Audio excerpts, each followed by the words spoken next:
ಹೀಗೆ ಪ್ರಜ್ವಲ್ ರೇವಣ್ಣ ವಿರುದ್ಧವಾಗಿ ಕಾಂಗ್ರೆಸ್ ಮುಗಿಬಿದ್ದಿದೆ. ಇತ್ತ ಸಂಸದನಿಗೆ ಸಂತ್ರಸ್ತೆಯರು ನೀಡಿರುವಂತಹ ಹೇಳಿಕೆಗಳೇ ಉರುಳಾಗೋ ಸಾಧ್ಯತೆ ಇದೆ. ಯಾಕಂತಾದ್ರೆ SIT ತನಿಖೆಯನ್ನ ಕೈಗೆತ್ತಿಕೊಂಡಿದ್ದು ಸಂತ್ರಸ್ತೆಯರ ವಿಚಾರಣೆ ಹಾಗೆ ಹೇಳಿಕೆಗಳನ್ನ ದಾಖಲು ಮಾಡ್ಕೊಳ್ತಾ ಇದೆ. ಮತ್ತೊಂದು ಕಡೆ ಪ್ರಜ್ವಲ್ ಉಚ್ಚಾಟನೆಗೆ ಕೂಗು ಕೂಡ ಹೆಚ್ಚಾಗ್ತಾ ಇದೆ. ಹೀಗಾಗಿ ಪ್ರಜ್ವಲ್ರನ್ನ ಅಮಾನತು ಮಾಡಲು ಪಕ್ಷ ನಿರ್ಧರಿಸಿದೆ.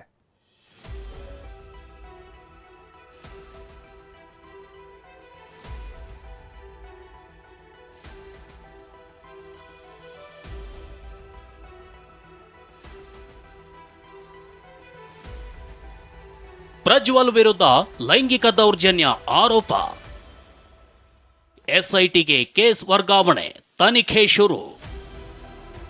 SIT ಮುಂದೆ 5 ಸಂತ್ರಸ್ತೆಯರು ಹಾಜರು. ಹಾಸನ ಸಂಸದ ಪ್ರಜ್ವಲ್ ರೇವಣ್ಣಗೆ ಸಂಕಷ್ಟ ಎದುರಾಗಿದೆ. ಲೈಂಗಿಕ ದೌರ್ಜನ್ಯ ಪ್ರಕರಣದ ತನಿಖೆ ಕೈಗೆತ್ತಿಕೊಂಡಿರೋ ADGP BK ಸಿಂಗ್ ನೇತೃತ್ವದ SIT ವಿಚಾರಣೆ ತೀವ್ರಗೊಳಿಸಿದೆ. ಹೊಳೆನರಸೀಪುರ ಪೊಲೀಸ್ ಠಾಣೆಯಲ್ಲಿ ದಾಖಲಾಗಿದ್ದ ದೂರು SITಗೆ ವರ್ಗಾವಣೆಯಾಗಿದೆ. ಹಾಸನ ಜಿಲ್ಲಾ ವರಿಷ್ಠಾಧಿಕಾರಿ ಮೊಹಮ್ಮದ್ ಸುಜೀತಾ SIT ತಂಡವನ್ನ ಭೇಟಿ ಮಾಡಿ ಪ್ರಕರಣದ ಮಾಹಿತಿ ನೀಡಿದ್ದಾರೆ. ವೈರಲ್ ಆದ ವಿಡಿಯೋಗಳಲ್ಲಿದ್ದ ಕೆಲ ಸಂತ್ರಸ್ತೆಯರ ಗುರುತು ಪತ್ತೆಯಾಗಿದ್ದು ಅವರನ್ನ ಕಚೇರಿಗೆ ಕರೆಸಿ ಹೇಳಿಕೆ ದಾಖಲಿಸಿಕೊಳ್ಳಲಾಗಿದೆ. ಹಾಗೆ ವೈರಲ್ ಆಗಿರೋ ವಿಡಿಯೋಗಳ ಸತ್ಯಾಸತ್ಯತೆಯನ್ನ ಪರಿಶೀಲನೆಗೆ ಒಳಪಡಿಸಲು ಸಿದ್ಧತೆ ನಡೆದಿದೆ. ನಾಳೆ SIT ತಂಡ ಹಾಸನಕ್ಕೆ ತೆರಳುವ ಸಾಧ್ಯತೆ ಇದೆ.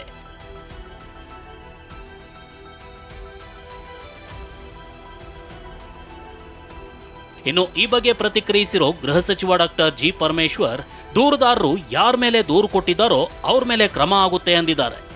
ಕಂಪ್ಲೇನೆಂಟು ಯಾರೆಲ್ಲ ಹೆಸರುಗಳನ್ನ ಕೊಟ್ಟಿದ್ದಾರೆ, ಅದಕ್ಕೆ ಬೇಕಾದಂಥ ಏನು ಸಪೋರ್ಟಿವ್ ಇನ್ಫಾರ್ಮೇಷನ್ ಅವ್ರು ಕೊಟ್ಟಿರ್ತಾರೆ, ಅದನ್ನು ಅವರೆಲ್ಲರ ಮೇಲೂ ಕೂಡ ಕ್ರಮ ತಗೊಳ್ತಾರೆ. ರೇವಣ್ಣ ಇರ್ಬೋದು, ಮತ್ತೊಬ್ರು ಇರ್ಬೋದು, ಯಾರ ಮೇಲೆ ಇದ್ರೂ ಕೂಡ ಅದಕ್ಕೆ ಕ್ರಮ ಆಗುತ್ತೆ. ಮಹಿಳೆಯರಿಗೆ ನ್ಯಾಯ ಸಿಕ್ಕೇ ಸಿಗುತ್ತೆ ಎಂದ ಮಹಿಳಾ ಆಯೋಗ.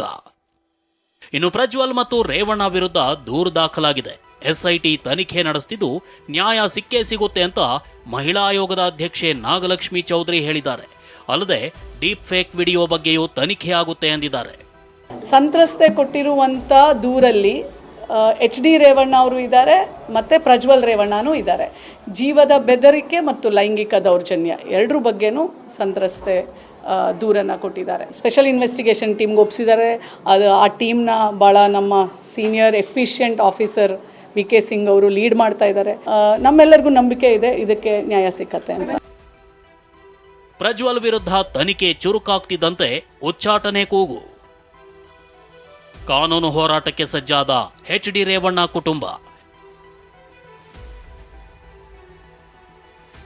ಪ್ರಜ್ವಲ್ ವಿರುದ್ಧ ಆರೋಪಗಳು ಗಟ್ಟಿಯಾಗ್ತಿದ್ದಂತೆ ಉಚ್ಚಾಟನೆ ಕೂಗು ಕೇಳಿ ಬಂದಿದೆ.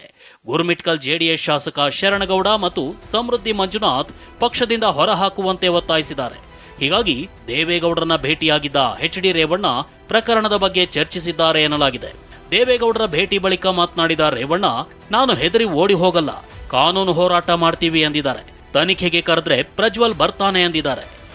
ಹೆದರಿ ಓಡೋಗನಲ್ಲ, ನಾನು ಗೊತ್ತಾಯ್ತೆ ಸರ್, ಇಲ್ಲೇ ಇದೀವಲ್ಲ, ಅದನ್ನು ಕಾನೂನು ರೀತಿ ಏನಿದೆ ಅದನ್ನು ಎದುರಿಸಕ್ಕೆ ಅವರು ಏನಿದೆ ಕಾನೂನು ರೀತಿ ಮಾಡಿ. ಯಾವುದೋ 4 ವರ್ಷ 5 ವರ್ಷದ್ದು ತಗೊಂಬಂದು ಕೇಸ್ ಹಾಕೋದಾದ್ರೆ ಯಾವ ಥರ ಐತೆ, ನಾನು ಅದ್ರ ಬಗ್ಗೆ ಏನು ರಿಯಾಕ್ಟ್ ಮಾಡಲ್ಲ.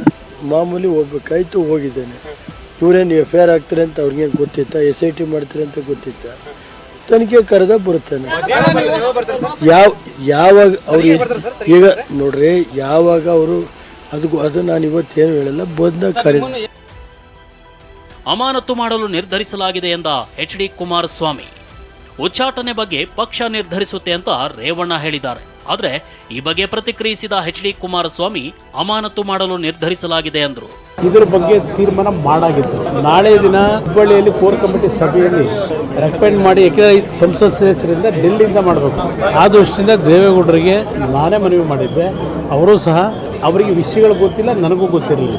ಕೆಲವು ವಿಷಯಗಳು ಏನು ಬಂದಿದೆ ಅದರ ಮೇಲೆ ನಾವು ಸಸ್ಪೆಂಡ್ ಮಾಡತಕ್ಕಂಥ ನಿರ್ಧಾರ ಮಾಡಿರ್ತಕ್ಕಂಥದ್ದು ನನ್ನದೇ ಆಗಿದೆ ತೀರ್ಮಾನ.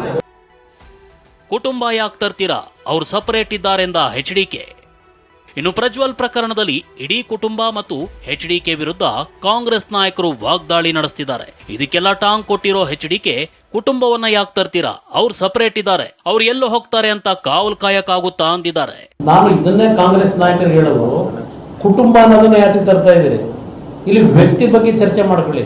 ಇಲ್ಲಿ ವ್ಯಕ್ತಿ ಪ್ರಶ್ನೆ, ಕುಟುಂಬದ ಪ್ರಶ್ನೆ ಅಲ್ಲ. ಇದು ಕಾಂಗ್ರೆಸ್ನವ್ರಿಗೆ ಏನ್ ಮಹಾನ್ ಭಾವರು ಅವರೆಲ್ಲ ಬಹಳ ದೊಡ್ಡ ಇದ್ರಲ್ಲಿ ಬಂದಿರೋರ, ಇಲ್ಲಿ ಕುಟುಂಬದ ಹೆಸರನ್ನ ಯಾಕೆ ತರ್ತೀರಿ? ದೇವೇಗೌಡರ ಹೆಸರನ್ನ ಯಾಕೆ ತರ್ತೀರಿ? ಕುಮಾರಸ್ವಾಮಿ ಹೆಸರು ಯಾಕೆ ತರ್ತೀರಿ? ತಪ್ಪು ಯಾರು ಮಾಡಿದ್ರೆ ತಪ್ಪು ಶಿಕ್ಷೆ ಅನುಭವಿಸ್ಬೇಕು. ನಾನೇ ಹೇಳಿದ್ದೇನಲ್ಲ, ವಿಷಯ ನಮಗೇನು ಗೊತ್ತಿದೆ, ಅವರು ಬೇರೆ ಸೆಪರೇಟ್ ಇದ್ದಾರೆ. ಇಲ್ಲಿ ಕುಟುಂಬ ಒಂದು ನಿಮಿಷ ನಮ್ಮ ಗಮನಕ್ಕೆ ಬಂದಿದ್ರೆ ನಾವು ಮುಜುಗರ ತಪ್ಪಿಸ್ಬೋದಾಗಿತ್ತು.